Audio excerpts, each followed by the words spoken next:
11 to 13, you made many sacrifices for your new guitar, in your story that passes between AC/DC and Kiss. This kid at home and play for 10 hours a day. Then when you were 14 years, there was the first band, and at 15 years, the first concert in your city, no? Renno, your city of 500 people, where everything starts. So the first question is, what do you remember about those times, if you can tell us some anecdotes?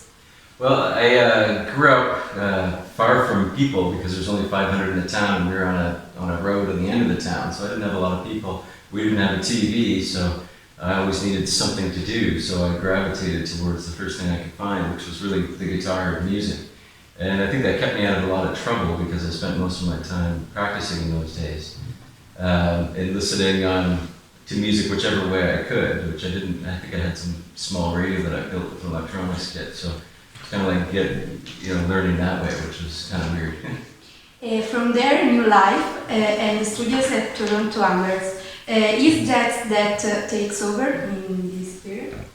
Definitely when I went to college. That's when I really got into jazz, and kind of as I had to, because that's what they were teaching, and that's the only school I could find. So I didn't know that much about jazz when I got there, so it was kind of a humbling experience in the beginning, but I bunkered down like I did when I was a kid and practiced and worked hard at it, and still do to this day, trying to fulfill the never-ending journey of learning jazz, because it never ends. So that's what I realized, and that's the fun of it. It just never ends. You just keep learning. While you play, you always travel up and control every chord of your music and your guitar. We can also see it in your last CD, Plugged In, Blue Jazz label, recorded in your studio room. And years of study for the debut album and your music. So today, do you feel musically closer to your idols, Mike Starr, Pat Metheny, Steve Vai, just to name a few?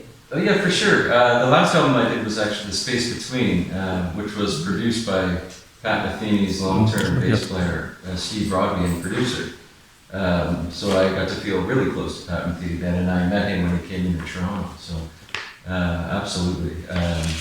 But like I said, I look at these guys always give you something new to learn just by listening to them, and they're doing stuff now that's really forward-thinking, and Pat's got new stuff coming out, which we're all excited to hear. So, yeah. Tell some dates in Europe. So may you introduce also your band friend too, Lucas, Matt, and Steve?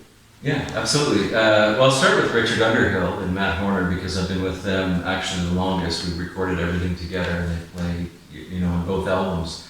And Rich is a fantastic sax player. He's a Canadian Juno winner, which is the equivalent to like the US Grammys in Canada. So he's very well known, great musician. Matt is an unbelievable piano player. Maybe even in a simplistic way, but he's so careful with his notes, careful with his time, he listens to everybody, and if you ever get into trouble on stage because you're improvising and you start to lose it because you've gone too far, he's always there to cover it up. So amazing musician. Lucas and Michelle, the rhythm section, I've been touring with them since the beginning, so they've been great guys. They live in Montreal, which is about 5 hours from Toronto, which is why I haven't recorded with them yet. It's just because of the distance and convenience. Although Michelle has done the percussion on the albums. But Michelle, being from Cuba, is just an incredible drummer. He's just got the natural, loose feel, very creative. And Lucas is rock solid and plays some great solos. And almost more importantly than all of this stuff is all of these guys are great people, individuals to hang out with. So when we're doing 14-hour, or even more than, I don't know what we did in drives, 16, 17 hours in 2 days, you gotta be able to get along with the people. So it's not about how many notes you can play, it's, can you not kill yourself when you're on the road? So that's really, probably the most important thing is to be able to, get along. And then everything kind of stems from that base, musically. We get along, on the road or the hotels and in the clubs afterwards or whatever it is. And and we get along on the stage. So that's kind of what makes it all work. To conclude, can you exclusively anticipate something about your future projects? I'm working on a new album. Being that I'm in a recording studio, I'm perpetually working on a new album. But I'm trying to actually get one finished. So I believe I'm probably going to do it with Richard Chicky, who's the producer and engineer from like 25 of Rush's albums. He lives in Toronto now, so we're talking about doing something together, recording-wise, to get it finished. And I want to continue, this trek of working on Europe. We also, do the U.S. and hopefully South America. But I really enjoy, pretty much everywhere we've been in Europe, and we've been kind of, building the audience. Music industry isn't what it used to be, so you've really got to, build on Facebook, and then you got to get out there and see the people and play for the people, because it doesn't matter what you see on Facebook or what you listen to. What they're going to hear tonight is completely different. There's no way to prepare themselves for that. So this kind of music is really only to be appreciated live, in my opinion. I mean, sure, you can listen to good recordings, but it's just not the same thing as what this music is all about, which is people communicating with each other. So I'm far more into the live communication than I actually am the recording, even though I'm in a recording studio. That was just the means to an end. It kind of committed me. There's no way to stop if you got this recording studio that you got to pay for. So that's what it's at. For us, it was a great pleasure to see you here in Naples. After so intense tour, so thank you so much, Galen, and good work. We hope to meet you again. But we can ask you the last request to greet our magazine, the Way Magazine.it. Sure.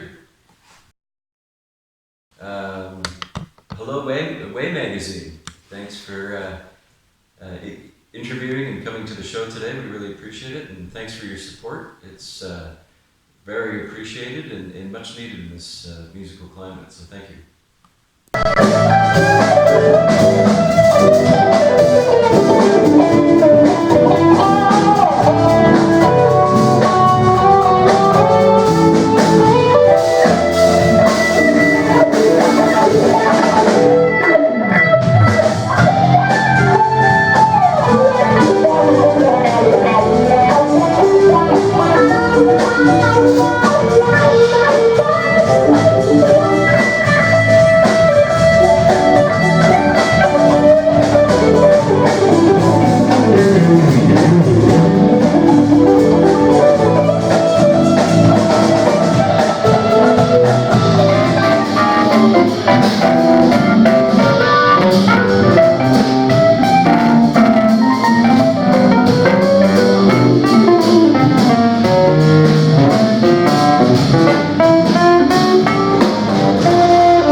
Estamos aquí en Nápoles.